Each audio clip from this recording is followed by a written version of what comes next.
नमस्कार दोस्तों, मेरे YouTube चैनल और क्या न्यूज़ ऐप पर आप सभी का स्वागत है। और एनिमल वीक 2 इस पर ये वीडियो है। बहुत सारे इल्ज़ाम जो लग गए हैं एनिमल के ऊपर, उसके बारे में मैं कुछ बातचीत करने वाली हूँ। साथ ही बॉक्स ऑफिस के बारे में भी थोड़ी बहुत चर्चा करूँगी। तो एनिमल का बहुत बढ़िया ओपनिंग रही, बहुत बढ़िया। थिएटर एकदम 100% फुल थे। एक आध मतलब फर्स्ट रो में जो एकदम सामने का रो होता है, जो मैंने खुद देखा है, वो मैं आपसे शेयर कर रही हूँ कि उसमें कुछ सीटें खाली थी। बाकी सब 100% ऑक्यूपेंसी आप कह सकते हैं। मतलब 100 यानी कि 95% ऑक्यूपेंसी, ऑलमोस्ट 100। बहुत बढ़िया चल रहा है। और फ्राइडे आज है, ये सेकेंड वीक चालू हो चुका है और आज भी अच्छी खासी ऑक्यूपेंसी चल रही है। सेकेंड वीक में आज फ्राइडे को पहले दिन और कल सैटरडे को भी यही है। 11 शोज अभी भी हर एक थिएटर में। मैं अंधेरी वेस्ट, मुंबई, कॉस्मोपॉलिटन सिटी जो है उसके बारे में बात कर रही हूँ। तो यहाँ पे क्योंकि एनिमल एक ऐसा है जो कॉस्मो सिटी, मेट्रो सिटी और स्मॉल टाउन्स में भी सब जगह चल रही है, इसीलिए इतना अच्छा कलेक्शन आ रहा है। वर्ल्ड वाइड भी उसका अच्छा कलेक्शन आ रहा है। तो टोटल उसका रिस्पॉन्स जो है मिला के ओवरऑल अच्छा है। तो इसमें जो है 11 शोज, अभी 11 शोज, 10 शोज, 12 शोज, इस तरह से अलग अलग थिएटर्स में चल रहे हैं। और इसके साथ सैम बहादुर है, वो उसको 5 शोज, 4 शोज इस तरह से चल रहे हैं। तो ये उसका मतलब डिफरेंस जो दोनों का बोलेंगे। और अच्छे खासे थिएटर में अभी भी ऑक्यूपेंसी काफ़ी अच्छी, आज फ्राइडे को काफ़ी अच्छी रही। अभी भी कुछ शोज बाकी है, बट इन जनरल उससे पूरा आइडिया आ गया है। अगर आप बाद के शोज भी देखेंगे तो काफ़ी उसमें सीटें भरी हुई हैं। ठीक है, तो ये है कि अब सेकेंड वीक भी अच्छा बिजनेस करने वाली है।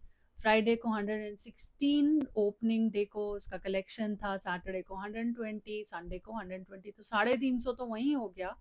और बाकी ये पूरे हफ्ते में कल थर्सडे तक जो था वो 563 जो है उसका जो मार्क है वो क्रॉस कर लिया। 550 करोड़ जो है वो रफली अगर बात करेंगे राउंड फिगर्स में, तो वैसा है, क्रॉस कर चुके हैं। तो डेफिनेटली ये 1000 करोड़ तो अब कमाने वाली है। एक मैंने एक्चुअल में जब देखा था तो गदर 2 के वक्त जब ऑडियंस पागल हो गई थी, लेकिन गदर 2 में बहुत ही डिफरेंट टाइप ऑफ ऑडियंस थी। यहाँ पे बहुत डिफरेंट टाइप ऑफ ऑडियंस और बहुत सारी फैमिली जो है वो नहीं जा रही है। उसके बाद भी ये कलेक्शन है, जबकि गदर 2 एक इस तरह की फिल्म थी कि फैमिली, बच्चे सभी जाके उसे देख रहे थे और नॉस्टैल्जिया भी था उसके साथ। इसके साथ ऐसी कोई चीज़ नहीं है, जबकि काफ़ी इसमें वायलेंस है और सारी चीज़ें हैं और ऑब्वियसली 18+ वाली जो बात है, तो फिर भी इसका बहुत बढ़िया कलेक्शन चल रहा है। और फिल्म जो स्टार्ट होती है, फिल्म के बारे में बात करेंगे, तो फिल्म जो स्टार्ट होती है उसमें कहते हैं superstar Ranveer Kapoor has arrived, तो वो Ranveer Kapoor has actually arrived week 2। Week 1 खत्म होने पे ये समझ में आने लग गया है, सभी को समझ में आने लग गया है। बहुत कोशिशें चल रही है कि फिल्म उतना अच्छा ना करे। जैसे कि तेजस के टाइम पे मैंने देखा था, there were deliberate efforts to put the film down. Film चली नहीं चली, क्या उसके अच्छे पॉइंट्स थे, नेगेटिव पॉइंट्स थे, सेकंड बात है। लेकिन ट्विटर पे भी बहुत लोग, अगर मैंने भी कुछ लिखा तो वहाँ पे बहुत सारे ऐसे फेक अकाउंट्स क्रिएट हो रहे थे, सेम डे को बंद हो रहे थे, और वो लोग मुझे भी ट्रोल कर रहे थे, अब मुझे भी बहुत कन्विंस कर रहे थे कि नहीं, आई शुडंट सपोर्ट कंगना, ऐसे करके। और फिर जवान मैंने तो थिएटर खाली देखे। मैं तो अपना जो एक्सपीरियंस है वो उस पे आई स्टैंड बाय दैट। मुझे तो नहीं दिखे, मेट्रो सिटी में तो नहीं दिखे, स्मॉल टाउन में होंगे तो होंगे, क्योंकि मेरे काफ़ी फ्रेंड्स कह रहे थे कि स्मॉल टाउन्स में काफ़ी थिएटर थे भरे। ठीक है, यहाँ पे मुझे खाली दिखे।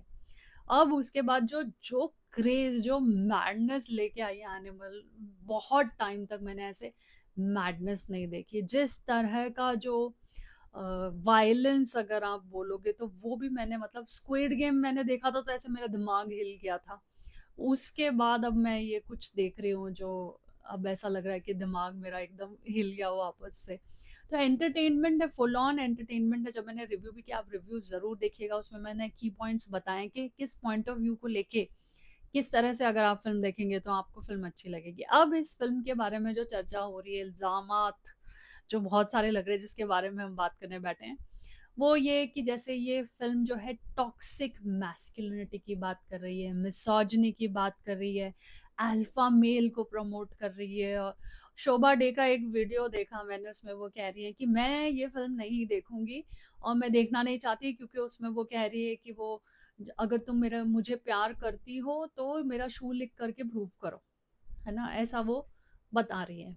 तो सबसे पहले तो मैं आपको बताऊं कि उसमें वो कैरेक्टर क्या है, कैसे प्लेस्ड है, वो मुद्दा क्या है, मुद्दा जाने बिना सिर्फ आप इस बात पे ये कह दें कि उस फीमेल को कहा कि शू लिक करो टू प्रूव द लव, वो आप ऐसे एकदम शैलो लेवल पर, एकदम सरफेस लेवल पर जस्टिफाई नहीं कर सकते कि ऐसा एक्शन क्यों आ गया, क्यों नहीं कर सकते।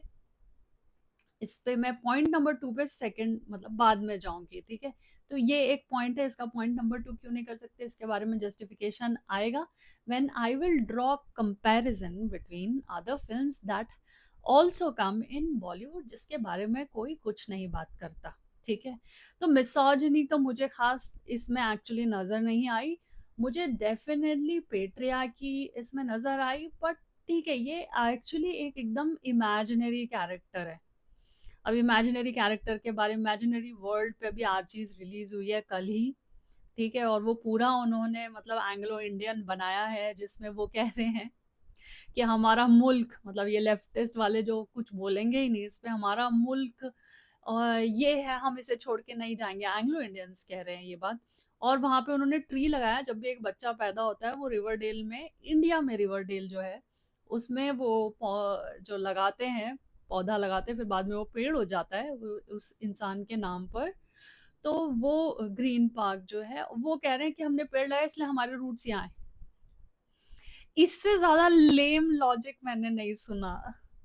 तो यहाँ पे कोई लेम लॉजिक तो नहीं है ना, आप तो लेम लॉजिक दे रहे हो, क्या है मतलब? मैंने यहाँ पे पेड़ लगाया, ये मेरा यहाँ रूट्स है। कल को जाके मैं कहाँ जम्मू में एक पेड़ लगाऊंगी, मेरे रूट्स जम्मू में है। फिर मैं एक नया पेड़ लगाऊंगी केरला में, मेरे रूट्स केरला में है। पता है कहाँ कहाँ मेरे रूट्स है।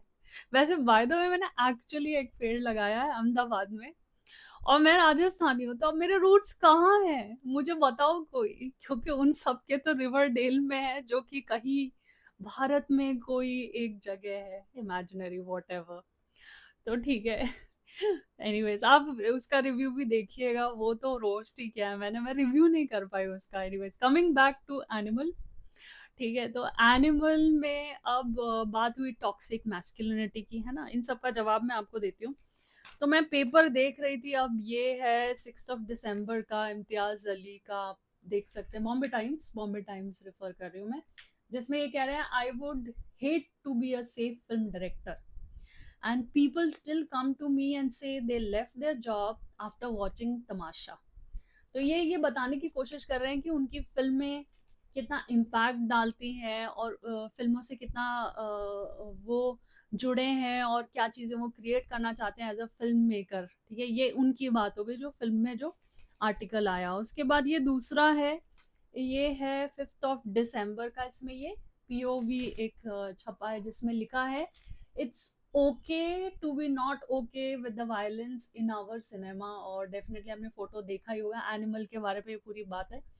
और आप इनका दोगलापन देखिए, इसके फ्रंट पेज में 5 दिसंबर है, ठीक है? फ्रंट पेज में अनिल कपूर का फुल इंटरव्यू, बाप ऑफ बॉलीवुड करके, और उसमें एनिमल के बारे में ही बात हो रही है। तो फ्रंट पेज में आप अनिल कपूर का इंटरव्यू छाप रहे हैं, जिसमें बता रहे हैं कि बाप ऑफ बॉलीवुड, और वो एनिमल कैरेक्टर, उसमें वो कह भी रहे हैं कि मैं तो ऋषि कपूर के भी क्लोज रहा हूँ, फैमिली फ्रेंड हूँ। जो रणबीर का फादर उन्होंने प्ले किया है, उसके बारे में, वो कैरेक्टर के बारे में बात करें, अपनी जर्नी के बारे में बात करें।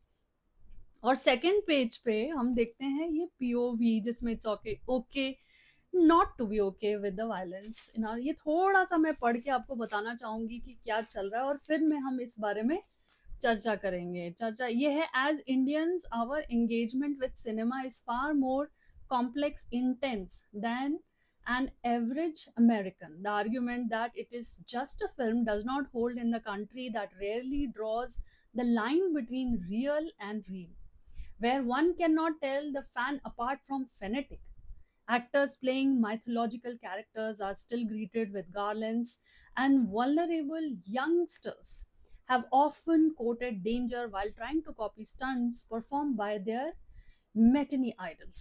ठीक है, इस तरह का आर्टिकल आप पूरा आर्टिकल पढ़ लीजिएगा, वहां तक तो मैं जाऊंगी नहीं। तो मैं ये कहना चाहती हूँ, जब इस तरह की टॉक्सिक मैस्कुलिनिटी, अल्फा मेल वाली बातें आप कर रहे थे, तो थोड़े दिनों पहले एक फिल्म आई थी, उसका नाम था थैंक यू फॉर कमिंग, जिसमें अगर मैं कैटेगरी वाइज बोलूं तो वो थी टॉक्सिक फेमिनिटी। टॉक्सिक फेमिनिटी के बारे में कोई क्यों नहीं बात कर रहा? वो एकता कपूर, अनिल कपूर नहीं, जिनका फ्रंट पेज पे ये है 5 दिसंबर का, वो उन्होंने, उनका ही प्रोडक्शन है साथ में बालाजी के साथ में, और उनकी बेटी रिया कपूर ही प्रोड्यूसर है साथ में। उन्होंने उसमें भी एक्टिंग की है, इसमें भी एक्टिंग की है, अभी अभी के हाल फिलहाल की दोनों फिल्में। और thank you for coming, thank you for coming आपको पता है ना, वो भी ओवर 18 के लिए ही थी। तो उसमें ये अपना भूमि पेडनेकर जो है, वो अपना राजकुमार ढूंढ रही है, उसे अपना राजकुमार प्रिंस चार्मिंग जो है वो चाहिए। वो कैसे कि she is going around and have, क्या बोलूं मैं, अब इसके लिए कोई टर्म इजाद करना चाहिए तो यूट्यूब भी मेरा बोलेगा तुम ये क्या वर्ड्स यूज करते हो, फुक फुक फुक जो भी है, what ever she is doing, और उसमें she is not reaching the climax, चरम सुख वॉट एवर, वो नहीं मिल रहा उसको, और इसलिए अब वो बस she is going people after people after people. तो सिनेमा जब इतना रियल है, लोग रील और रियल में जब डिफरेंस नहीं समझते हैं और उससे इतने सारा वो लेते हैं, तो आप यंग गर्ल्स को, फीमेल्स को क्या मैसेज दे रहे हैं? तो ये कौन सा एग्जाम्पल सेट कर रहे हैं कि भैया जब तक मतलब रिलेशनशिप डिफाइन कर रहे हैं आप विद द चरम सुख वाली चीज से? क्या लॉजिक है, मेरे को नहीं समझ में आया। This is absolutely in my understanding toxic femininity. यहाँ आप अल्फा मेल की बात कर रहे हैं, मुझे तो वो भूमि पेडनेकर अल्फा फीमेल नजर आ रही है। अल्फा फीमेल भी होनी चाहिए ना, जब आपको कंपैरिजन करना है बराबरी का करो ना। फिल्म से फिल्म कंपेयर करते हैं, कैरेक्टर से कैरेक्टर कंपेयर करते हैं। वो एक्सट्रीम उसमें दिखा रखा है कि वो लड़की क्या कर रही है, तो उस पे सवाल कोई नहीं उठा रहा, लेकिन इस पे सवाल उठा रहे हैं। सवाल उठाए, दोनों पे उठाओ, एक पे उठा के ये क्या बात हुई? समझ रहे हैं ना मैं क्या कह रही हूँ? तो ये थैंक यू फॉर कमिंग मुझे बता, मैंने इसलिए ये एग्जाम्पल लाया कि आप बोलने से पहले मतलब, और वो जो शोभा डे वाली भी बात थी, तो इस पे भी बोलिए ना आप कि ये क्या कर रही है। वो बंदा जिससे शादी हो रही है, पूरा अरेंज हो जाता है, अब उसके साथ और पता नहीं किसके साथ, उसको पता भी नहीं किसके साथ वो सो जाती है, उसको याद भी नहीं, याद कर रही है, जाके फिगर आउट कर रही है, सबको पूछ रही है यार मैं किसके साथ सोई थी, यार किसके साथ मिल गया मुझे चरम सुख वॉट एवर। और वो लड़का जो उसके साथ, जिसके साथ शादी करना, कोई वैल्यू नहीं, रिलेशनशिप कुछ नहीं, वैल्यूज कुछ नहीं, मतलब क्या फैमिली कुछ नहीं, कुछ कुछ मैटर नहीं करता। एक ही चीज मैटर करती है, फुक फुक फुक एंड द चरम सुख तो ऐसे कैसे, मतलब वो नहीं है टॉक्सिक? मुझे तो लगी टॉक्सिक, तो मैं इसीलिए बात कर रही हूँ। तो ये मेरा एक टेक था। दूसरा, जो ये पूरा वेस्ट से कंपैरिजन करके ये बोल देते हैं कि हमारे यहाँ ये नहीं हो रहा, हमारे यहाँ वो नहीं हो रहा, हमारे यहाँ ऐसे नहीं हो रहा, तो वो उसका भी कोई तुक मुझे नजर में नहीं आता है। उसके बारे में मैं बाद में बात करूंगी, क्योंकि एक आर्टिकल आया था टेलर स्विफ्ट को, अब उन्होंने जो किया है उसके ऊपर एक सब्जेक्ट, मतलब हार्वर्ड में है, she is the new subject at Harvard, और उसको पढ़ा रहे हैं, एक्चुअली न्यू क्लास है, तो वहाँ कल्चर ही अलग है, हमारा एकदम अलग है, तो उसको सेपरेट रखना चाहिए। इतना ही कहूंगी और इस बात के साथ ये वीडियो में एंड करूंगी। तो टाटा बाय बाय, नमस्कार।